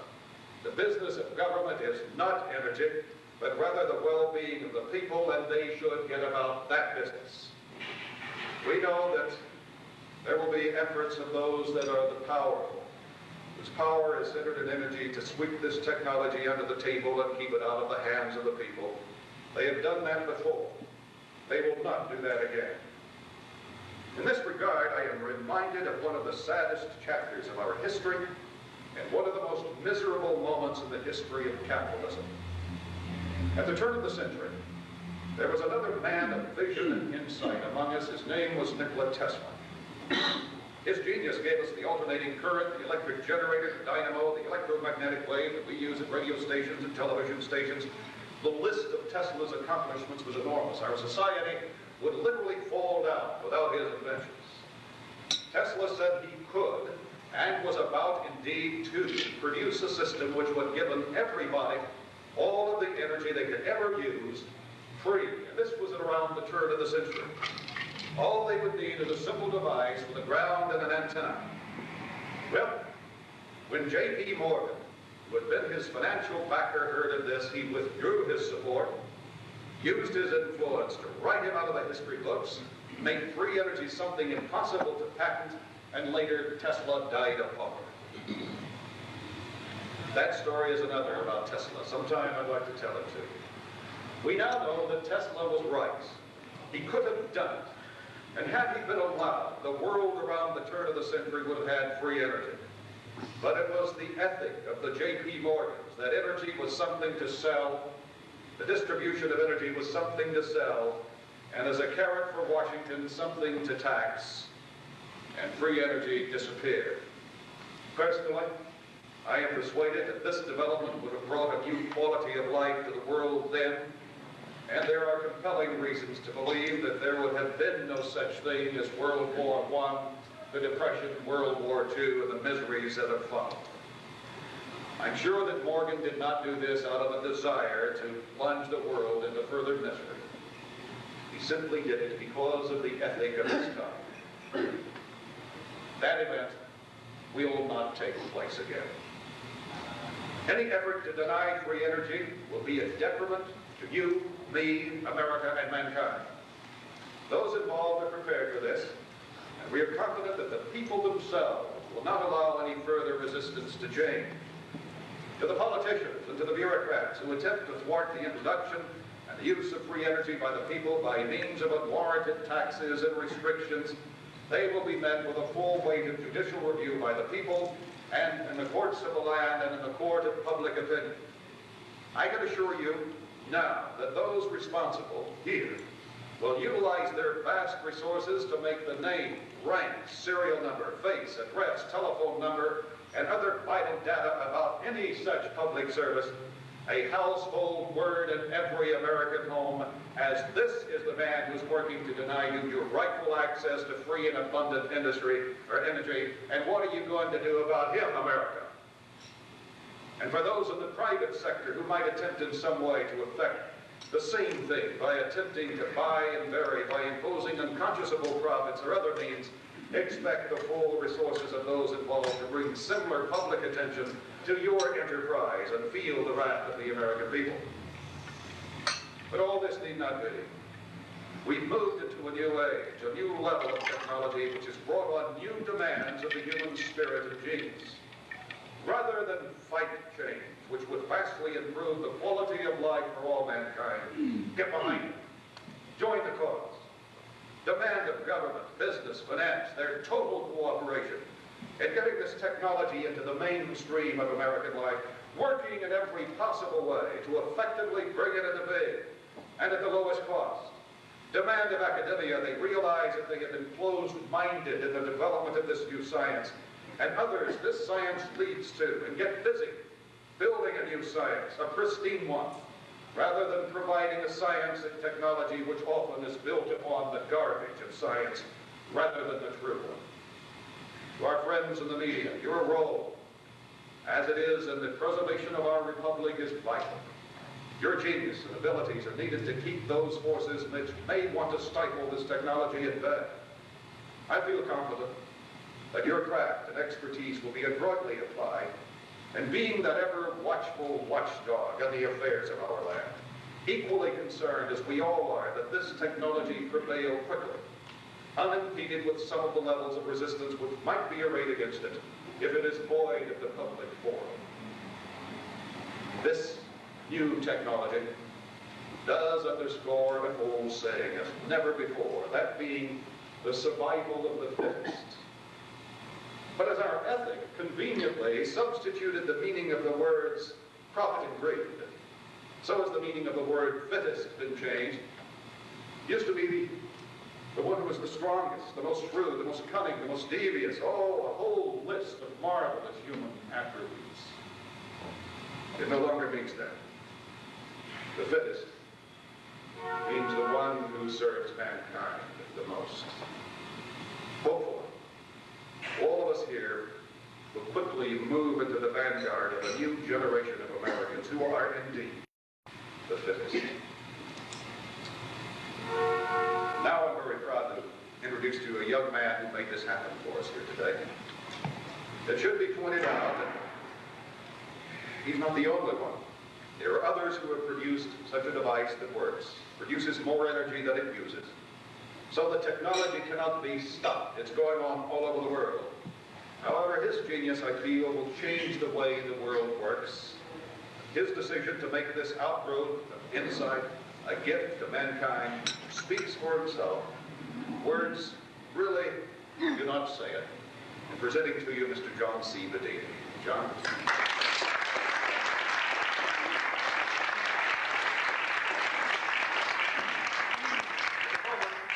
John will show you a crude but effective prototype of the future. John is one of the first involved in one of the most exciting events of our time, I feel, the formation of a non-profit StarTech Foundation. Its purpose is the research and development of new levels of technology undreamed by many, felt to be impossible by most, but it is not. It's well for you to know the men and women of StarTech, your guides to a world and worlds unknown. Thank you. Thank you very much.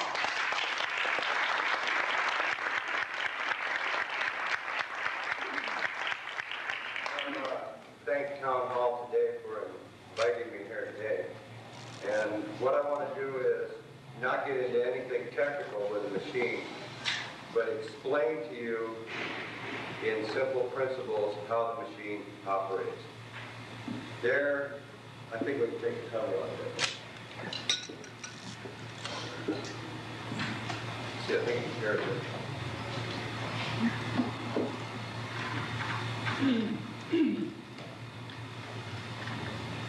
What we have is a bank of storage batteries down there that are from World War II. It is impossible to charge those batteries with a conventional charger because this type of machinery does not allow that, because the energy which it is using actually changes these batteries to a different form. The machine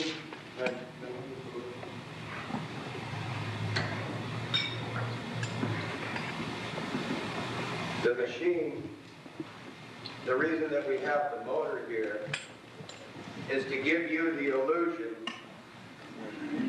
that we have to have something to spin this machine. In the end, this machine does not need this motor, and it does run itself.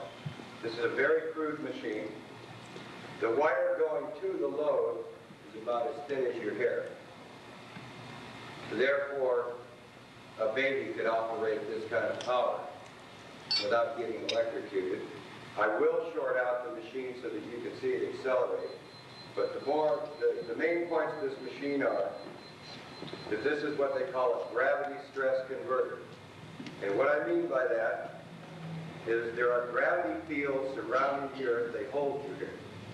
What we do is tap a little bit about that and convert it into usable electrical energy. At the same time, if you see 600 watts up here, there's 600 watts in this machine down here in the iron bars to drive it forward past the motor. The motor is there as a stabilizer unit. That's what we're going to use it for. If I disconnect the load from this machinery, you will see that the motor cannot even turn this machinery. So it's up to your imagination after that to figure out what is turning that motor. And I'll get started here. First, though, I want to introduce Steve here, who put this machine together. This is Steve's work.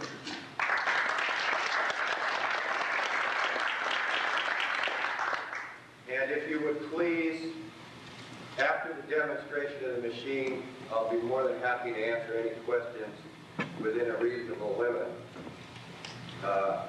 Don't ask me to tear the machine apart here in front of you.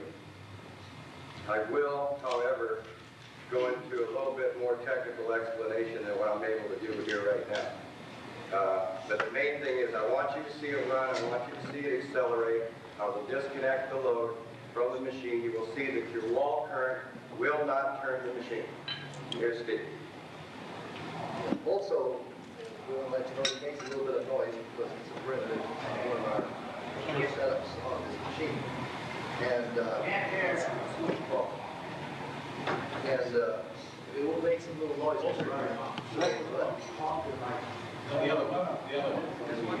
The one in the hand, right? Okay.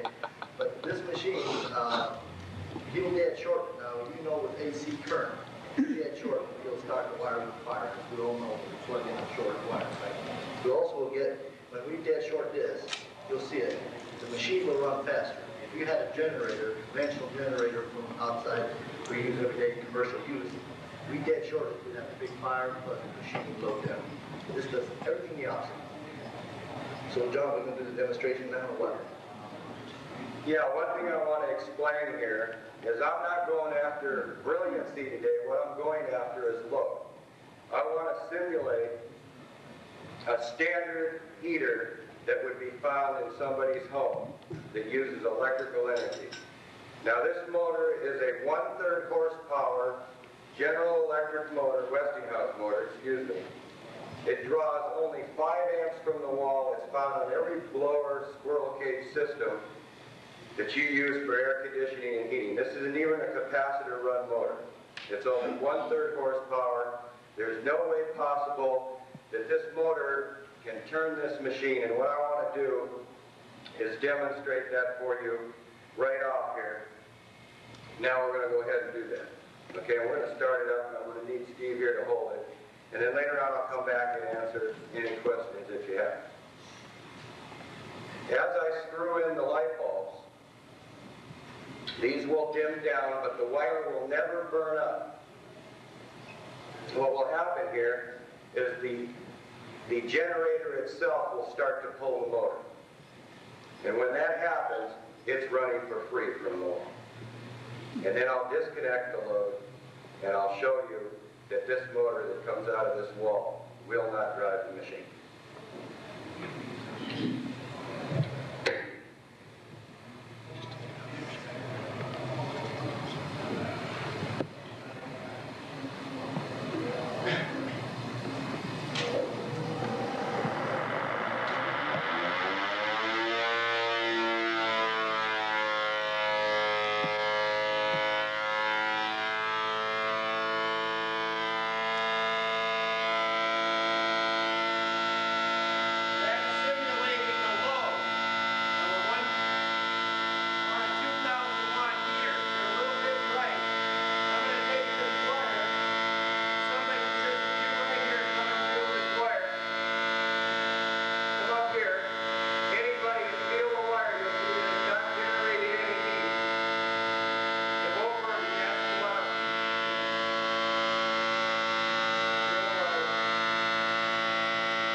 Measurements are kind of misleading sometimes. Me, myself, I've had 11 years of conventional engineering. I believe what the textbook says. until one night when I saw that this machine was actually possible. Now, this is a very crude prototype. The motor which is powering this machine has to be there for everybody to accept reality. However, this type of machine does not need this motor. Generators can be built to where these batteries go for years and years and years. Here. It is impossible to charge this battery off a battery charger. You'll burn it up. But yet the machine puts the energy back into the battery. As I stated earlier, these are World War II batteries. There's not even sulfuric acid in the battery. We make a special electrolyte and put it in that battery so it can carry that kind of current. Okay. It's 1:30. I know you're fascinated, but I know the rules of the game here are to take a little break right now for those that feel like you need to leave. And John and Steve, myself will be here for as long as those who want to talk to us about it can. Is that a fascinating demonstration here for you? I think it can be said that you have seen one of the first, the historical moment. Thank you very much.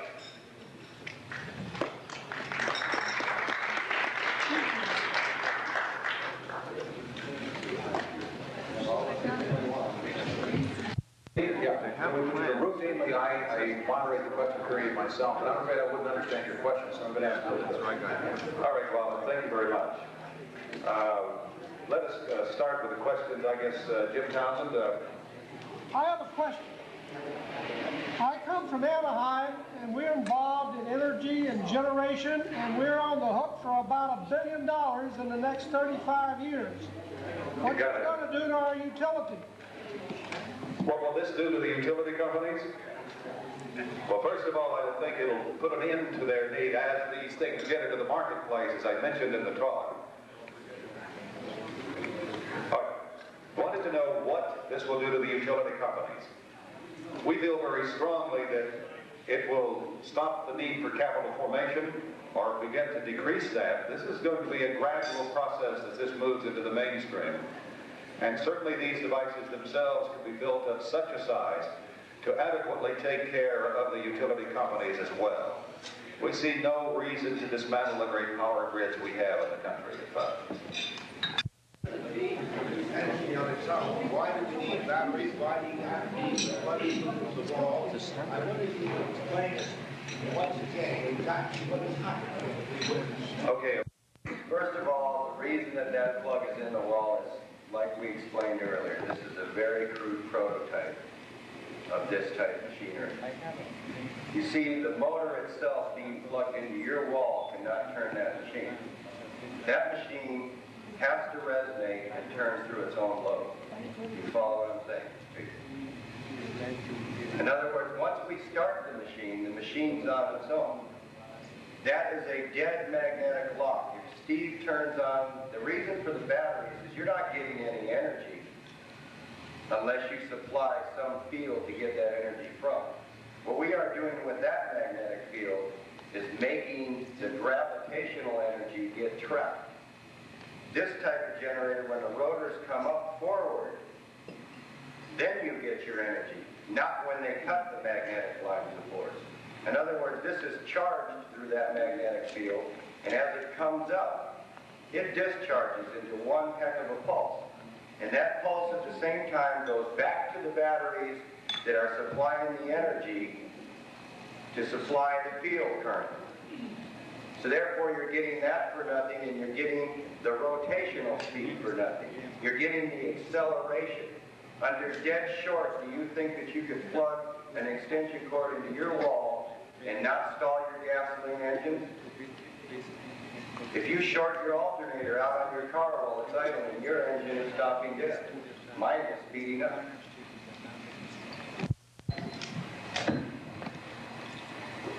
No, first of all, you see, this is the question that's asked most of the time, perpetual motion.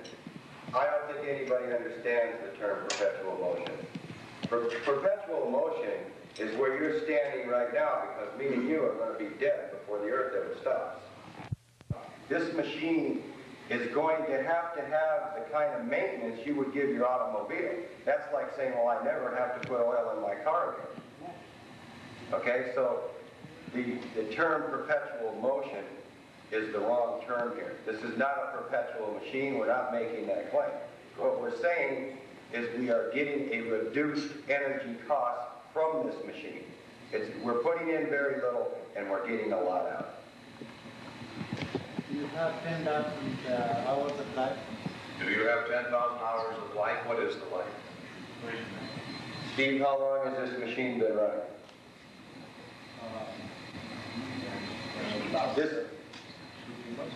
This machine has been demonstrated and left on for 2 or 3 months. You can see that it's very crudely put together. The tolerances aren't even. Let's put it this way: the tolerance, the gaps on these rotors, you can stick a ruler in between, and there has been no problem. First of all, there's no laminations in this machine. It's typically iron rotating bars and brass bars. There are no eddy currents whatsoever in this machine. There's nothing to heat up. The only thing that could possibly heat up is the illusion that we call a motor there. That would break down before the generator. We can run this generator under dead short without any failure. We've done it. Once you break even, which is 100% above the motor, we're not saying 98%, we're saying 100%. Once you do that, the motor, the amps input to the motor starts to reduce itself on a square law principle. In other words, the first bulb that you screw in, which would be a 100-watt bulb past the 600-watt rating, give or take a few watts, will reduce that from 5.5 amps input down to 3.5 amps. That means now the machine's dragging the motor around. Okay? The minute you dead short that, it's as if you plug the motor into the wall and just let it with no load on it. You're not burning any energy. You have to put a load on something to burn energy outside of its normal job.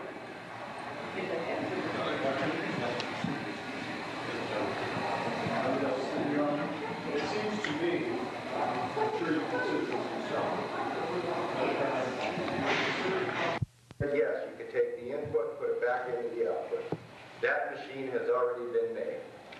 As far as the environmental aspect of this, you couldn't steal enough energy from this universe to hurt a fly. Okay? It's being wasted every day. You call it radiation. I call it a breakdown in your atmosphere. Do you have another place to do more about it? How can they get together? Reference was made to your foundation. Would you tell us something of it, please? It's the foundation is a group of people which know this type technology and have been using it now. Some are powering their own homes. However, the financial assistance right at this point in time hasn't really been there. In other words, it's building up right now. It's just a matter of time. It might be a year or so before these type machines will become common use like your washing machine in your own home. What will they cost? Cost factor. Let's say this little old lady down the street in Pasadena, wherever she happens to be. What would it cost her? It would cost her about $500. One load of coal. Another question? Yes, right there. John, I've read some of your papers, and I'm unclear whether you're capturing this field, the energy field, with your magnetics, or whether you're doing it in the storage batteries. Can you elaborate on that? How are you tapping into this energy field? Through your storage batteries or through magnetics? Steve will point out as I say this, if you gentlemen can just stand over a little bit over to the side there. What Steve's about to point out here is something that's very unique. You see, to capture the gravity stress field as we know it in this type of generator, you must produce what we call 2 figure-8 patterns. One in the forward direction, one in the backward direction. Now, what this is when Steve throws that switch, all the batteries are doing here is making what we call a dead magnetic short or a complete circuit for the magnetic lines of flux to go through. In other words, no flux can leak in the machine. Steve will show you that. You see, he can't even break it loose from the poles. All right? Now what happens here is when this machine, after you get it running and you put the correct load on the machine, depending on what the generator is built for, what happens here is you get a magnetic lock, and then what will happen is, as it sees the load, those magnets on the rotor become bigger magnets. And the bigger pole overtakes the smaller pole, and the release of that pole is energy, and we call that tachyon capture, or stressing the gravity stress wave of the Earth. By the way, this frequency is a very low frequency coming out of the machine. Me and Steve have deliberately put a 3,600 RPM motor on there. What I will demonstrate for you in a minute is it's not speed dependent. The minute the motor stops, the lights go up. Not the minute you slow down, the lights go up.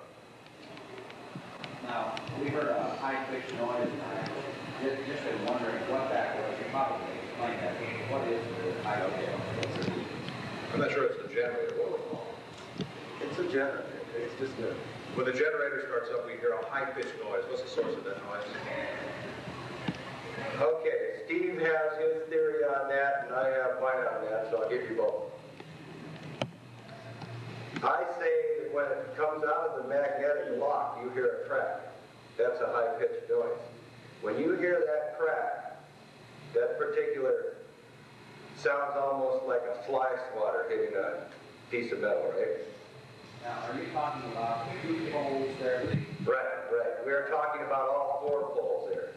When that comes out of that lock, what happens is if Steve will hold that pole 90 degrees from the Earth's surface that you're standing on, move that pole 90 degrees up, Steve. When that pole is right in that position is where you get your energy. That's impossible, because if Steve moves that pole into the magnetics, it should be getting its energy as it cuts the magnetic lines of force. That's very untrue with this type of energy. What you do is stress the magnetic field, the rebound action is your energy, and you get that for nothing. Now, that's passing by the horizontal red bars, and that's where you're hearing the noise. No, you are hearing the noise the minute it comes loose of that. That's the magnetic crack that you're hearing. Maybe a section noise. Right, exactly. And we another question. What is the ultimate source of the energy that is going to be present here? Is it the universe that you're going to modify? In lay terms, what is this force you were tapping into? We're just using the energy of the gravity. That's all we're doing. We're just cutting the Earth's magnetic field the way an ELF tuner or something would go through and find all the geomagnetic zones. In other words, the Earth is a very powerful generator. The energy's been here for years. It's just you have to devise a means to capture that energy. Now that is a dead zero energy because, as the question was brought up earlier, how can you transmit the energy through such thin wire? There's a very good reason for that. The reason that you can't measure the energy is because there is no energy in the wires. You see, it's 2 zero waves, what I call a zero wave. They mean nothing. They're absolute zeros until they couple into a load. Then you see what you call energy, which is light. You can only relate to light, heat, that's energy.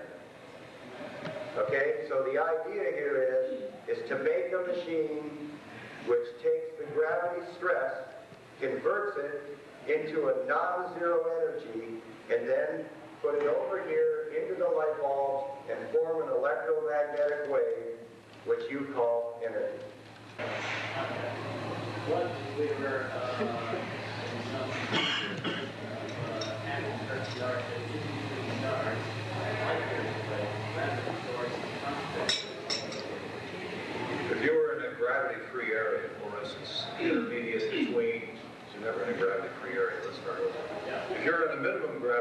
area between two planets, between two stars, where the gravity is almost null, would it work?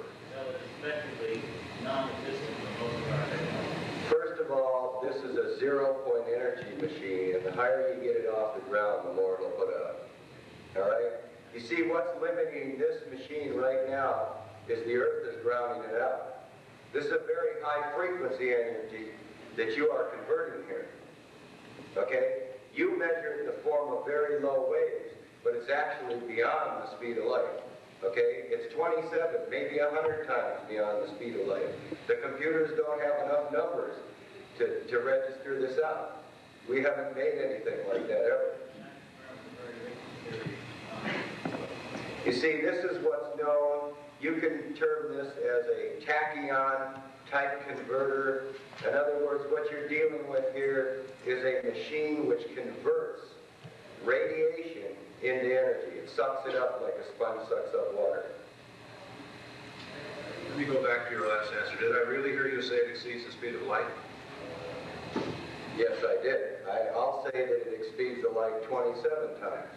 And come in the future, you will find out you can exceed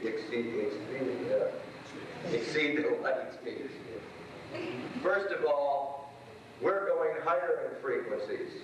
This machine's working already past your highest frequency. The captain is doing it with iron bars. That's theoretically impossible. Okay? I've had 11 years conventional engineering, so I know what I'm saying to you. We're working at a low frequency wave, which carries the waves far beyond the speed of light. Question is that over there where crowded in a steel pipe magnetically isolated and where's steel still flowing? If it were magnetically isolated, not gravitational, but magnetically isolated, would it still Earth's field. in an Earth's field? Hertz. Yes. You see, the low frequency gravitational wave or any low frequencies which we determine are too low to measure actually have real high magnitudes. And if you go to the textbooks, you will find out low frequencies travel through Faraday cages, they travel through iron pipes, they travel through solid rock, and yet you have the same amount of energy in the end that you started out with, providing that the phasing on the transmitter is detected correctly.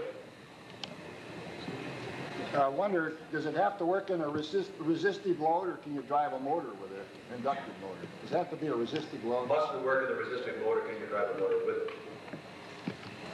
No, you can drive a lot of motors with this. You can take and, as long as the motor has the same number of poles as the generator, you can drive any kind of induction motor you want, capacitor, starter, whatever. There are 3 or 4 of these machines running throughout the country that are driving 2 and 3 horsepower induction motors. Okay, but it doesn't look like this. This is a very crude prototype just to demonstrate the principle to you of acceleration forward under load. You see, what happens is we want to reduce the cost of energy and get the 1,000 watts out. In other words, we want to beat that figure that our scientists tell us that we can't do. The word can't do does not exist to me. Is your technology related in any way to Tesla's concept? Is your technology related to the concept that was referred to that Tesla came up with? This technology is by no means new. This technology is based upon Tesla, T. Henry Moray, the actual physics of Thomas E. Bearden, and many others, Lindsay and a number of others, which they applied for patents and it was denied them, and the information in the end was buried. You are looking at the one surviving machine right now in a crude prototype form. There are other machines throughout the country. I would say there are 50, maybe 75 people right now who have all the answers for the technology besides myself. I have to sneak this one in, I'm sorry. Is the patent position such that you are able to protect yourself and be able to give this away as was described earlier? Yes, this little advancement right here is free for the taking. It was written up. What we tried to do was explain these certain ways to people who bought the books. In other words, we wanted them to take a look at two waves that were out of phase to make zero. Yes, you mentioned before that you have 11 years of conventional engineering. Could you tell us what your academic and work background is in conventional engineering? You were not introduced formally. Would you introduce yourself? Would you give us your academic and your business background, please? Okay, I was trained by Bell and Hall Industries through correspondence. In other words, I was in Vietnam at the time, and the only way I could get my education was to take it through correspondence. So I do hold a degree from Bell and Howell in electronics engineering design. I also hold a degree in microwave electronics from the U.S. Army Technical Schools. I have 11 years in the audio power amplifier field in the design of special amplifiers of low frequency and medium range frequencies, and my present company builds stereo power amplifiers for the audio community. Yes, John, can you tell us the difference between your motor and Thomas Newman's, who you're familiar with it, and which you think is more likely to do the job of giving it free energy? Are you familiar with Thomas Newman's motor? And if you are, can you compare it to yours? And which is more likely to give us free energy? Well, I will only answer that question one way. This is a trick question. First of all, the two motors are not the same. Second of all, Joe Newman probably is he's the second. He actually was first before this with his rotating magnetic field, and his principle is completely different than what this principle is here. His motor, however, produces torque. This one produces electrical energy. Okay? His runs itself. They are both identical, both tapping the same fields. Okay? So there really is no difference as far as his machine looks different than this machine. They both function the same. One final question from someone who hasn't had a question yet. Yes, sir.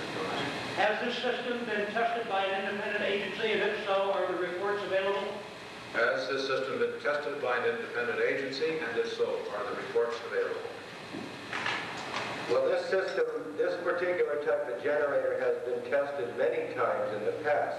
The information has been varied. This particular type of generator that me and Steve have been studying and worked out some of the design problems with it was done 20 years ago in Germany. It was called the Kromrey converter. A German invented this type of machine. However, if you go to pull the information on this machine, no such information ever exists.